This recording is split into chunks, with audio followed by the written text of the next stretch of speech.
Voy a presentarles el libro Introducción a la Biblia, el tomo segundo, el Nuevo Testamento, presentado por Josué Escamilla. Vamos a hablar un poco sobre los evangelios sinópticos, el problema histórico de Jesús. El hecho de Jesús, que es el fundamento de la fe cristiana, tiene por supuesto, además de su carácter histórico, un significativo suprahistórico y sobrenatural que se resume en esto.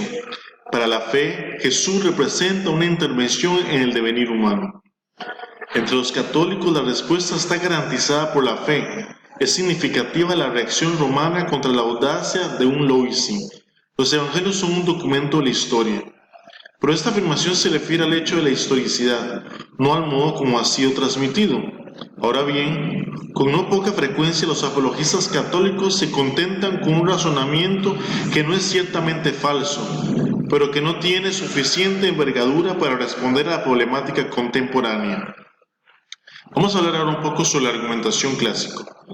A menudo razonamos de esta manera. Los evangelios emanan de autores sinceros y bien informados.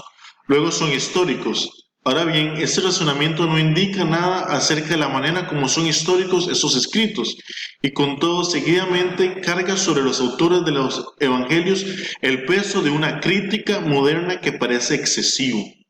Marcos y Lucas no son testigos directos y su dependencia de Pedro y de Pablo respectivamente no es suficiente para garantizar su testimonio. Mateo, en fin, no nos ha llegado sino a través de una refundición de la obra del apóstol. Desde luego, no hay que descuidar los argumentos tomados de la tradición, pero una justificación de la historicidad de los evangelios ha de poder apoyarse en el último término en la crítica interna de los documentos. Por lo demás, positivamente los estudios precedentes los han presentado ante todo como ministros de la palabra, solícitos por transmitir los datos tal como los habían recogido, después de haber experimentado su valor. Tales datos se les imponían en formas determinadas, escogidos por ellos, estaban encuadrados en un esquema de conjunto recibido también tradicionalmente. Solo Juan, que era testigo, se permitirá invertirlo.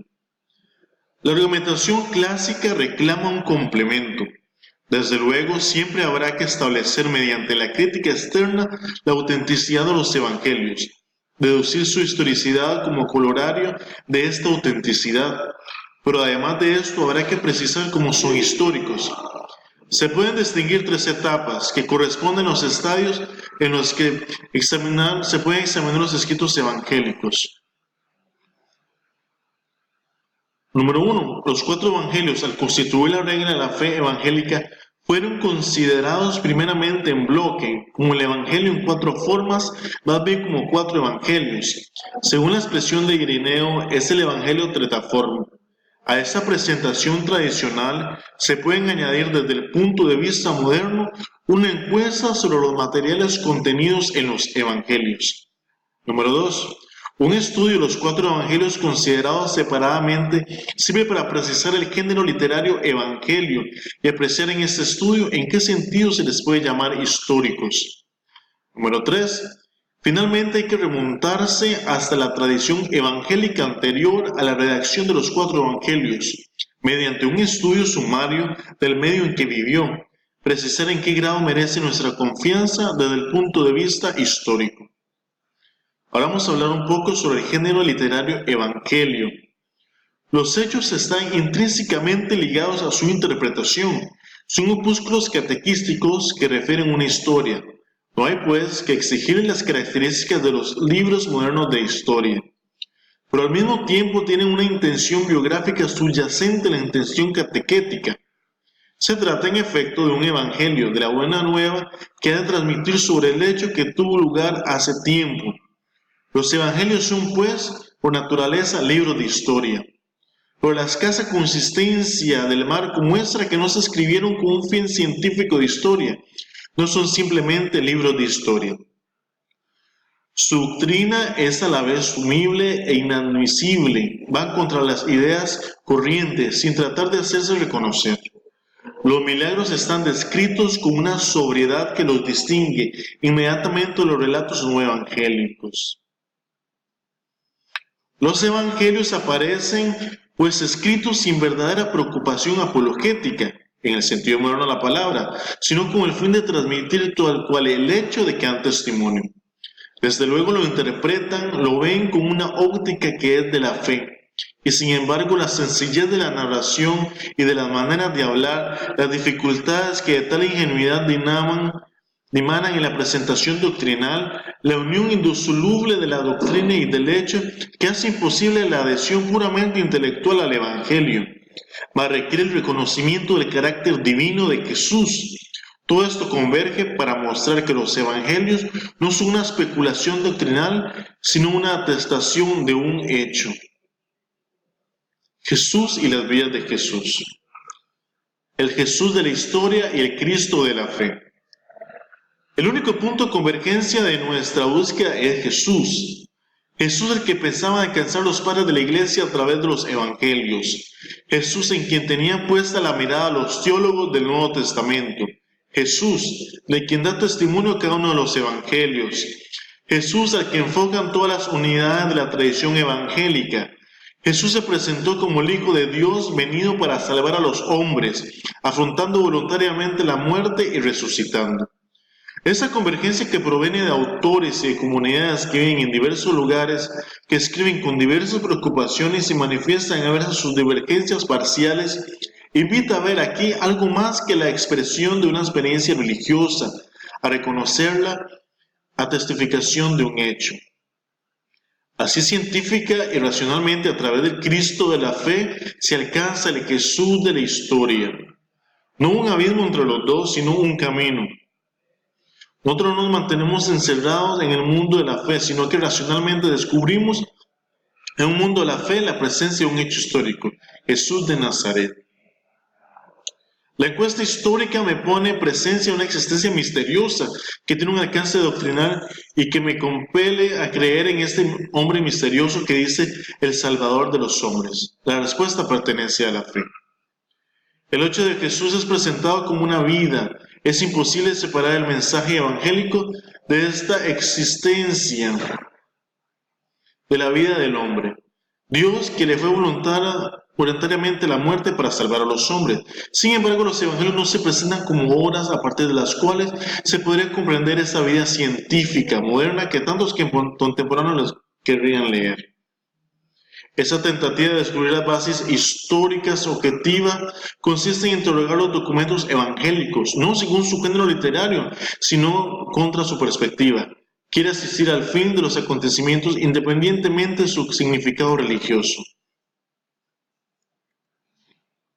La vida de Jesús no se puede reducir al marco de una vida ordinaria e inteligible como otra cualquiera. Literariamente es presentada como un evangelio, es decir, como el anuncio de una buena nueva que plantea una cuestión a la que se oye proclamar. No es indispensable tener la fe para captar el personaje de Jesús, basta elementalmente con una simpatía de la del historiador, que debe comulgar lo más íntimamente, lo más científicamente posible en la fe de los primeros cristianos. Ahora vamos a hablar sobre el Evangelio según San Mateo. El primer evangelio es el evangelio eclesiástico por excelencia. Es el más citado de los comienzos de la iglesia, por Clemente, por Bernabé, por Ignacio, entre otras muchas dependencias literarias. Desde luego no todas son tan seguras, que ofrece 4 elementos: ayuno, oración, hipocresía y Padre Nuestro, ligados como en Mateo 6, 5, 18. Sin embargo, en cada momento se respira la atmósfera del primer evangelio, más que la de Marcos o de Lucas. El primer evangelio ofrece un buen número de pasajes de trascendencia eclesiástica, ignorados por los otros evangelios. Las sentencias que confieren a Pedro el poner de las llaves y que fundan sobre la iglesia. Los episodios que muestran el puesto especial de Pedro, asociándolo estrechamente a Jesús. Las marcas sobre las aguas. El pago del tributo al Dios del templo. Más manifiesta aún claramente la economía del reino de los cielos. Jesucristo en el evangelio de Mateo. El lector se ve constantemente interrumpido por las reflexiones del autor. Así debe cumplirse el oráculo profético, que introduce una cita explícita de la Biblia. Esta anotación es en contrapunto más que opiniones personales del Evangelio o resúmenes de lo que sucede, son una inserción de los acontecimientos del tiempo pasado en el designio de Dios. Es la iglesia viviente que reflexiona, como lo refieren los hechos de los apóstoles, a la luz de la revelación hecha a los padres. Es sin duda alguna el Cristo que anuncia en las Escrituras, pero eran pues sus contemporáneos negándose a aceptar su mensaje. Se engañaban acerca de la personalidad auténtica del Mesías, esperando la historia de Jesús, iluminada así por la fe en las Escrituras. Vamos a ver un poco sobre los títulos. De esta manera obtienen su plena significación dos títulos dados a Jesús con predicción. Por Mateo, uno Jesús, el Cristo, cuya genealogía refiere a Mateo, como también la primera enseñanza sobre la suerte del Hijo del Hombre. También tenemos el nombre del título del Hijo de David, mientras que Marcos y Lucas solo se fijan dos veces en este título con ocasión del ciego Jericó y de la controversia sobre el Hijo de David. Vamos a ver ahora el Evangelio de San Marcos. Dos características llaman la atención del lector: la brevedad de los discursos referidos al mismo tiempo que la frecuente mención de estos discursos.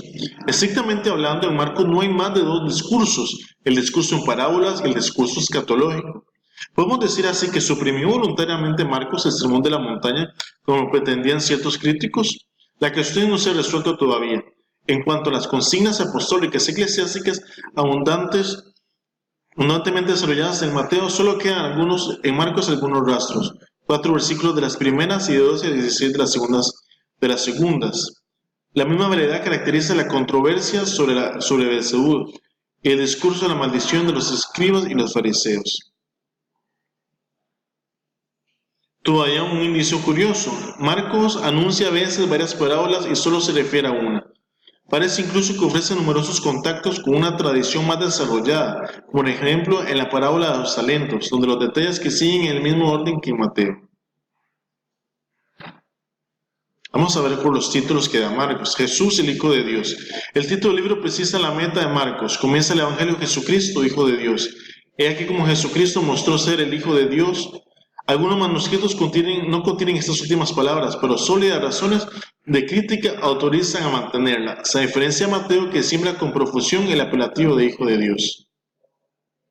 Jesús, Hijo de Hombre. El Evangelio es un apocalipsis, puesto que la venida del Señor es un misterio. Mateo lo presenta en el aspecto del reino de los cielos. Según Enoc, el Hijo del Hombre viene como juez de los pecadores y salvador de los justos en el último día. Jesús, en cambio, viene a salvar a los pecadores desde ahora mismo, perdonándole los pecados, inaugurando la era mesiánica. El Evangelio según San Lucas. A diferencia de los otros, el autor del tercer Evangelio indica el prefacio del método que siguió y el fin de que se propuso en su obra. El estilo de este pasaje manifiesta la dualidad que afecta el Evangelio entero. Es que escribe es un historiador que utiliza las expresiones clásicas con los prólogos de los historiadores, biógrafos o médicos de la antigüedad. El reino de Dios y el Espíritu Santo. El reino de Dios. La buena nueva es el reino de Dios en el sentido adoptado por el objeto de la predicación cristiana. Con este término, Lucas no designa ordinariamente la realidad divina que actúa en la tierra, sino en el reino escatológico o en el cielo, que rige un comportamiento acá abajo y exige nuestra fe. El Espíritu Santo. El Espíritu Santo es el Evangelio una fuerza de tipo profético. Diversos seres son movidos por él. Juan y sus padres, Simeón. Está presente en la concepción de Jesús. Jesús está lleno del Espíritu Santo, como se dice que un hombre está lleno de lepra. Con la fuerza del Espíritu Santo abandona el desierto para hacer milagros. Con esa fuerza con que cura a los enfermos y echa a los demonios por medio del dedo de Dios. Jesús exulta en el Espíritu, como dice Pedro. Dios lo ungió con el Espíritu y poder. Finalmente, los discípulos serán instruidos por el Espíritu Santo en la persecución, tema amplificado, descrito en los Hechos de los Apóstoles. Bueno, muchas gracias por compartir este rato. Espero que sirva de provecho este extracto de este libro de introducción al Nuevo Testamento. Muchas gracias.